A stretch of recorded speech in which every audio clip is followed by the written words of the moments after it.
I assume you have some stuff to chill. I've been told.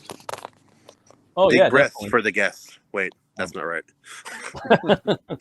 I have a link right here. I don't know if you guys want me to share it in the private chat or something. Or Yeah, send it to that sauce. Apparently, he's in charge today. Let's see here. Oh, yeah, just put it in the private chat, and I'll get it up. Share it with the folks. RuneCutter Comics. Yeah, this is It's a great name, man. Oh, thanks, man. No, I just kind of thought of something like carving, and where kind of languages started, with different, I don't know, different cultures and whatnot. And I really like Norse, so I don't know. Thought that would have been a fun name for my company. Same, brother. That's something you and AC have in common. Yes. It's like every time I talk with AC about story stuff, he's like, "Oh, could we make it more Norse? Maybe." I'm like, yeah. It's already like orcs on a Viking ship flying. It's a mafia story. Yeah. It's already pretty Nordic, brother. What if instead of Tommy guns they have? Need There more you go. sausage and vodka orc. Actually, Energy. Viking mafia sounds kind of cool. AC, I don't want to hear you say we need more sausage and vodka. I just don't want to hear it.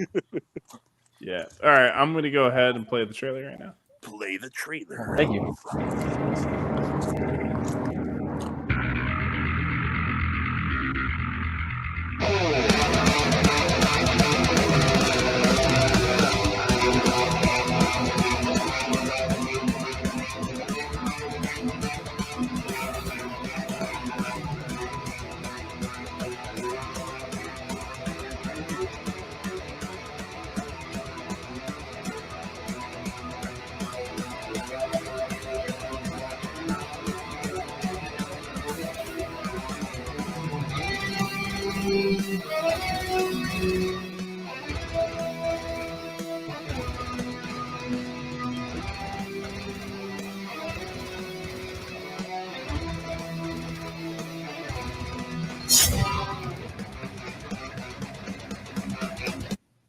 All right. Not gonna lie, that little cut sound effect right at the end, ooh, that does things to me. Oh, hell yeah. Did you do the music for this as well? Is that you? Yeah, actually, that's me and my buddy Dave. We got a little band called Nightmare Nemesis. He pretty much does all the instruments. I just do the vocals. This is the first minute of the song. The band name. There was Nightmare Nemesis. Nightmare Nemesis. Okay, cool. Are you guys up on all the streaming platforms and stuff, or Bandcamp, or? We're on I forgot the name of it, SoundCloud. So you'll hear some of our demos on there. I got some demos from like 10 years ago. I'm gonna put on there. I got like a 10-song album. It's just been me and my buddy Dave doing the music now. It used to be me, him, and my little brother. Yeah, I was lucky enough to get Dave to do a Butch Cleaver song, and that's just the first minute of it. If you guys want to check it out, it's on my channel. I also email the MP3 to whoever backs the book. But Sweet, dude. basic spiel is like, this is a world. It's called Butch Cleaver. That's the name of the actual main character, and he is a butcher, and it's in a fictional. Basically, it's like a gothic horror western town called Oubliette. And the town, I don't know, it would almost be like a parallel universe to the one we live in. And it's in the 1800s. And I wanted to make a world that was filled with, like, cathedrals, like a town. And every other building is like a cathedral or a saloon, or there's also a little bit of French quarter in there too. All my influences. I also wanted to have just a lot of fun with it, man. It's a comic, so I try to be a cartoonist, and I wanted to make a book where I could bring in cowboys, Indians, banditos, pirates, Vikings. What the basically like a metal cover mixed with like a 2004 like emo girls like music playlist. That's the kind of vibe we're going for, right? Spawn a little bit. I definitely got like 20 influences just on this character alone. But yeah, Spawn for sure, man. I love Spawn growing up. I would say it reminds me of some older horror comics I used to read when I was a kid. Also, a little bit, just like kind of basic framing and character design a little bit. Oh yeah, definitely, man. Big fan of like EC and just like Swamp Thing. Swamp Thing, Jonah Hex, Hellboy. They're like a big influence. Batman. I could just keep going on. This is the first page of the first book, so. Most campaigns I recommend, people, don't have too many pictures on there. This I have a ton of them because I wanted to show the first book and the second book. So I've already I've already funded these. My both campaigns have been funded. I got the money. This is essentially a store. You can come in and make a Ooh, that's a pretty even page. one I or like two, and you could get it. And I deliver basically the next day. I live around the corner from the post office. So, Oh, that it's a helps puppet lot, man? yeah. Or so what is, happens is sorry, go on. in the world of Oubliette, there's this a meat packing tycoon, and his name's Whitey Ratatouille. They call him the White Rat, and he's been selling rotten meat. And word has it, it comes back to this this big boss in town called the Voodoo Doll, and he's a preacher pimp. The front of his establishment is called the House of Love, and the back is called the Dollhouse, and that's his bordello. So what he does is he does business with certain people in the town, and when he does business with them, he makes a voodoo doll of it. You step out of line, they'll turn you into a cactus or a pincushion, and that's basically his insurance policy that you won't step out of line with them. Oh, Step out of line? instead of like writing it in your blood or doing something like, hey, this is your voodoo doll, bro. Just Exactly. cool. Be They cool. don't even know about it. He keeps it all like literally like voodoo, like skeletons in the closet. He's got your voodoo doll in the closet. So Whitey stepped out of line, and so did Butch. He put a hex on both of them. As soon as, well, I don't want to spoil too much, but Butch does die, and then when he's brought back, he wakes up in this bone void where the sands are made of bone dust, and he's in this bone abbey, and he's in a bone cocoon. He's awakened by this light-eating demon called Moth Mammon. Moth Mammon wakes him up, and he teaches him how to use his powers. So there's this training sequence. So Butch can break down. He can use bone on a molecular level. So he could turn into any. He could turn into your skeleton and rip it out and come out of your body. Essentially, he's a blue collar dude. So he doesn't think like that. He doesn't think like that. So he's just very blue collar. He just makes knives and blades and guns. Because it's in the 1800s. But yeah, he can weaponize bone on a molecular level. So what's Opie Possums? So in the book, in the first book, Opio, the Whitey Ratatouille, he puts out a bounty on Butch Cleaver, and this is his cousin, Opie the old possum. And Opie, to me, he was like a combination of I wanted to make a knight character, kind of like Batman, but also I was really inspired by Sabretooth and Wolverine. So and then I like possums, and possums have a really cool shtick to them. So I made him. This dude with the possum skin cap, kind of like Davy Crockett. And he's got a death grip. He's got a bunch of pockets like a possum. Just a lot of cool things I could do with that. A big Bowie knife. He's got a whip instead of possums have a really thick tail, dude. It's gross. And so he can hang upside down. And I don't know. It's just kind of possumed out, But, I'm only slightly disappointed that the whip isn't just an actual tail. Just right. slightly disappointed. You never know, man. You really never know. And he's like, this was my tail. I tail ripped it off off in my pursuit of justice. Yeah.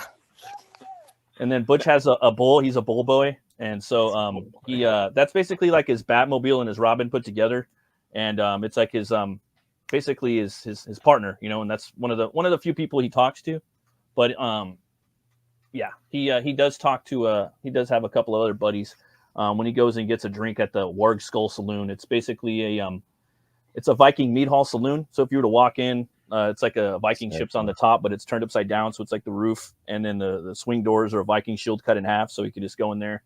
And Largbjorn is the bartender there. So he goes in there and talks to him. And there's a bunch of shield mating cowgirls that work there. And so there's that. A lot of stuff in the story. I might be hanging out at that bar a bit more often in this world as well. It's like, oh, honey, sorry, I got to go back to that saloon with all the hot shield maidens. Sorry. Yeah, I don't know, man. They work there. They're women of the night, if you know what I mean. But if you step in line, they are very hard workers. Think of Valeria or Red Sonja. You know what I mean? Oh yeah. But like a whole bar filled of them, so they can take care of themselves. Largbjorn just sits back and pours the drinks. He ain't gonna mess around. So. Frankly, if I'm not afraid, it's not really working. You know what I'm saying, bro? No, I'm kidding. Right. Oh my gosh. The second book, you're going to get the origin of Butch Cleaver. So if I could, I would have milked it out like they did with Wolverine or whatnot. I think you should always keep your origin for your characters a secret. Don't ever give it up. But I felt like people had to kind of human with him because he's essentially like a Jason Voorhees or a Michael Myers. And I want people to see why he is the way he is and why he's a maniac. And the main theme behind the second issue is he the victim, the villain, or the victor? So that's kind of what you get out of book 1 and 2. That's exciting, man. And so could you read the first one without, like, would it feel complete as a story with just the first one, or do you think the first one and two kind of really do need each other? Yeah, you do need each other. So at the time when I did do this, because I made this a long time ago, and so you'll hopefully see my art and writing get better with each book. The next book I'm not working on Butch Cleaver 3 next. I'm working on another book called Hell War, and then probably going to go to Butch after that. But I had spent over 10 years working on this character, and I wanted to kind of take a break from it. But there's a lot you can really chew on with this, and a pretty fun story. You know what I mean? It is a comic book, so it's going to have a lot of basically cartoony, like, laughs, but also it should hit some notes too, especially in the second book, man. Fantastic, man. Again, I think I talked to you about this like one time when I was on your channel, but it looks dope, dude. I always like the kind of horror aesthetic as well. It's like a lot of they'll have art, but they won't have an art style, which is disappointing. It's like a lot of these modern comics, especially, will just be such drivel. It's like the art may or may not be bad, but there is no style to it at all, which is obviously, it makes it feel like it's lacking something. Oh yeah, it's I try to do what I can. Again, I'm a greenhorn, and I'm still learning. I mean, I've been drawn since I was a kid, but I've only been making comic books independently, like by myself, for like 10 years or so now. So, yeah, man. Again, like before I was really in the whole like crowdfunding comics community.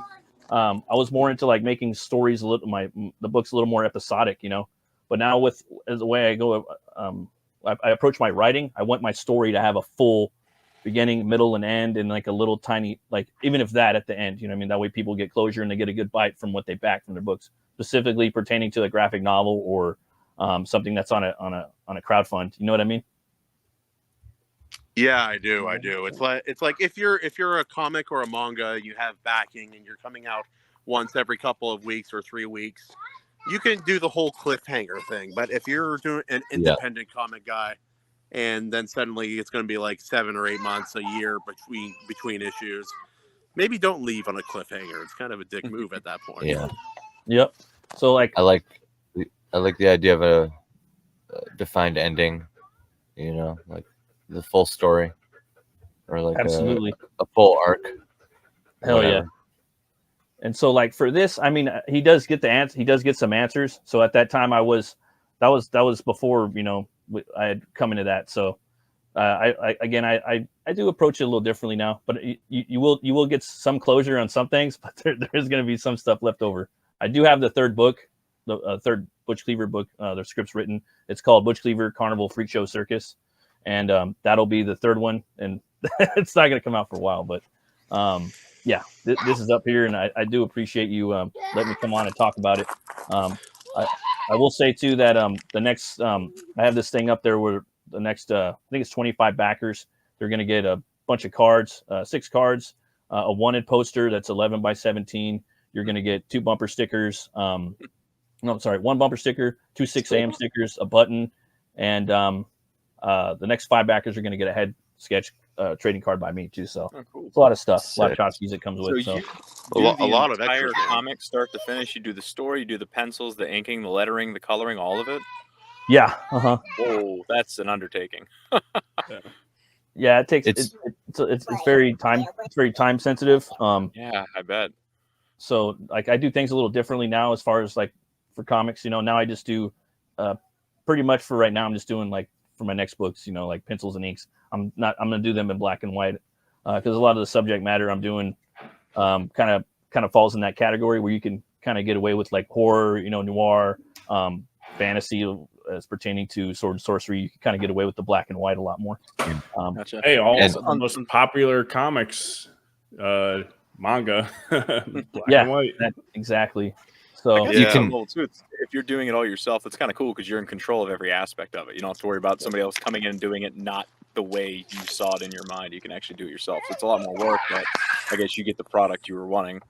yeah, that's the cool thing about it. And you're not waiting on anybody. You're just waiting on yourself, which could equally be kind of challenging, Sure, But- sure.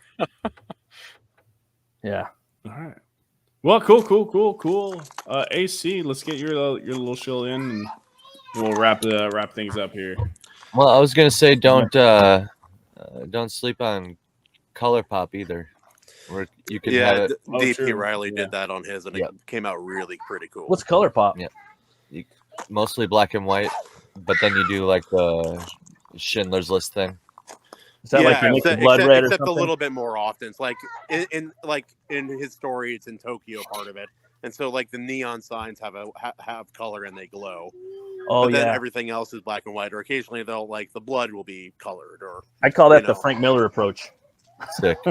Yeah, it's very much Frank Miller. Also, real quick, controversial opinion about him. His Daredevil run was way better than his Batman stuff.